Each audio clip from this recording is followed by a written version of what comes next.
दिल्ली के पॉश इलाके कैलाश हिल्स से आई एक ऐसी खबर ने पूरे देश को हिलाकर रख दिया, जहां एक होनहार बेटी के सपने उसके ही घर में बेरहमी से कुचल दिए गए। आईआईटी से पढ़ी, यूपीएससी की तैयारी कर रही इस युवती के साथ जो हुआ, उसने सुरक्षा पर बड़े सवाल खड़े कर दिए हैं। आखिर कैसे घर की चौखट के भीतर पहुंचा मौत का साया, और क्यों शक की सुई परिवार के पुराने नौकर पर जाकर रुकी? जानिए इस दिल दहला देने वाले केस की पूरी कहानी। दिल्ली के दक्षिण पूर्वी इलाके कैलाश हिल्स में 22 अप्रैल 2026 की सुबह एक दिल दहला देने वाली घटना घटी। एक वरिष्ठ आईआरएस अधिकारी की 22 वर्षीय बेटी, जो आईआईटी दिल्ली से इंजीनियरिंग की स्नातक थी और सिविल सेवा परीक्षा की तैयारी कर रही थी, अपने घर में अकेली रहते हुए हमले का शिकार हो गई। परिवार के पूर्व घरेलू सहायक राहुल मीणा को इस मामले में मुख्य आरोपी बनाया गया है और दिल्ली पुलिस ने उसे गिरफ्तार कर लिया है। इस दुखद घटना की जानकारी मिलते ही कई लोगों ने सदमा व्यक्त किया है। अगर आपको भी इस मुद्दे पर अपनी राय रखनी है तो वीडियो को लाइक करें और कमेंट्स में अपनी बात साझा करें।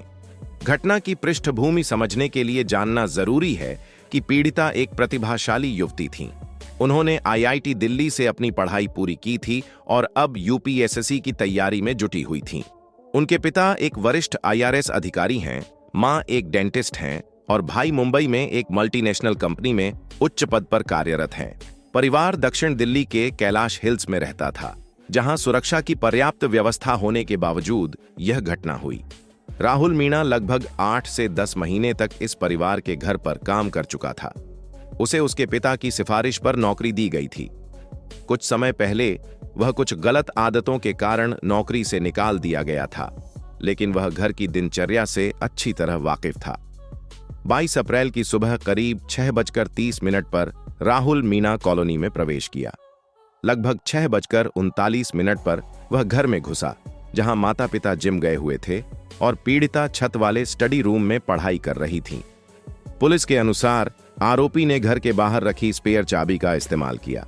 वह सीधे पीड़िता के पास पहुंचा और उनसे पैसे की मांग की।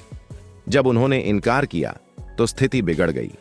जांच एजेंसियों के मुताबिक आरोपी ने पहले फोन, चार्जिंग केबल से गला घोंटने की कोशिश की, फिर एक भारी वस्तु से हमला किया, जिससे पीड़िता बेहोश हो गई। पोस्टमार्टम रिपोर्ट में नाक की हड्डी टूटने और संघर्ष के निशान मिले हैं। दिल्ली पुलिस ने बताया कि आरोपी ने घर में करीब 40 मिनट बिताए। इस दौरान उसने पीड़िता के बेहोश होने के बाद कथित तौर पर यौन शोषण किया और फिर लूटपाट की कोशिश में उन्हें नीचे घसीटा ताकि उनके फिंगरप्रिंट से बायोमेट्रिक लॉकर खोला जा सके। जब फिंगरप्रिंट काम नहीं किया तो उसने स्क्रू ड्राइवर से लॉकर तोड़ा और करीब 2.5 लाख रुपए नकद तथा जेवरात लेकर फरार हो गया। वह पीड़िता के भाई के कपड़े बदलकर खून के निशान छिपाने की कोशिश भी की।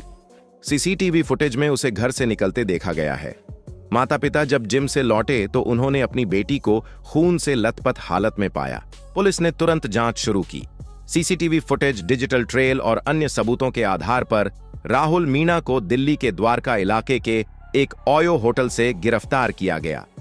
गिरफ्तारी के समय उसके पास चोरी का सामान भी बरामद हुआ। आरोपी को 23 अप्रैल को साकेत कोर्ट में पेश किया गया, जहां न्यायिक मजिस्ट्रेट ने उसे 4 दिन की पुलिस कस्टडी में भेज दिया। कोर्ट में राहुल मीणा ने कहा कि उससे अपराध हो गया और यह गलती हो गई। उसने दावा किया कि वह सिर्फ पैसे के लिए गया था और अगर दीदी ने पैसे दे दिए होते तो कुछ नहीं होता। पुलिस अधिकारियों के अनुसार आरोपी पूछताछ के दौरान कोई पछतावा नहीं दिखा रहा है और बार बार अपना बयान बदल रहा है। इस मामले में और भी परतें खुल रही हैं।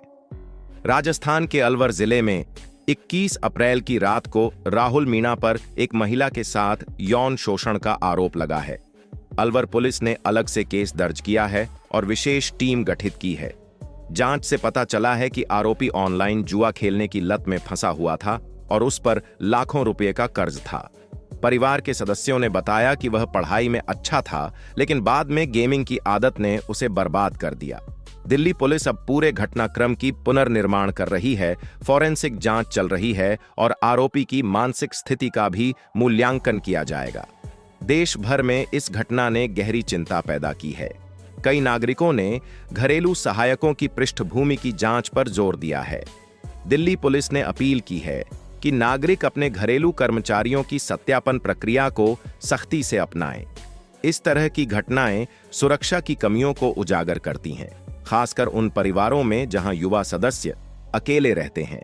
सामाजिक स्तर पर भी चर्चा हो रही है कि महिलाओं की सुरक्षा कैसे सुनिश्चित की जाए, खासकर घर के अंदर। कई संगठनों और आम लोगों ने न्याय की मांग की है और कानूनी प्रक्रिया को तेज करने की अपील की है। जांच अभी जारी है। पुलिस ने कहा है कि सबूतों को मजबूत बनाने के लिए डीएनए प्रोफाइलिंग, सीसीटीवी विश्लेषण और अन्य तकनीकी साधनों का इस्तेमाल किया जा रहा है। आरोपी पर भारतीय न्याय संहिता की धाराओं के तहत बलात्कार, हत्या और लूट के आरोप लगाए गए हैं। परिवार की ओर से अभी कोई आधिकारिक बयान नहीं आया है, लेकिन पूरे देश में सहानुभूति की लहर है। आपके जैसे दर्शकों की जागरूकता ही समाज को सुरक्षित बनाने में महत्वपूर्ण भूमिका निभाती है। अगर इस घटना पर आपके कोई विचार हैं तो कमेंट सेक्शन में जरूर बताएं और वीडियो को लाइक करके दूसरों तक पहुंचाएं। इस तरह की घटनाएं हमें याद दिलाती हैं कि सुरक्षा व्यक्तिगत जिम्मेदारी के साथ साथ सामूहिक प्रयास भी मांगती है। कानून अपनी प्रक्रिया पूरी करेगा और उम्मीद है कि न्याय समय पर मिलेगा। पीड़िता की आत्मा को शांति मिले और उनके परिवार को इस दुख को सहन करने की शक्ति मिले। सावधानी और सतर्कता से ही हम ऐसे अपराधों को रोक सकते हैं। दोस्तों, हमारे चैनल पर लेटेस्ट खबर, latest video and latest travel से जुड़ी रिलेटेड वीडियो जानने के लिए हमारे साथ जुड़े रहें और ऐसे ही वीडियो देखते रहें। अगर आपको हमारी वीडियो पसंद आती है तो कमेंट में ज़रूर बताएं। मिलते हैं फिर एक और न्यू वीडियो के साथ। जब तक के लिए अपना ख्याल रखें और अपने परिवार का ख्याल रखें। धन्यवाद।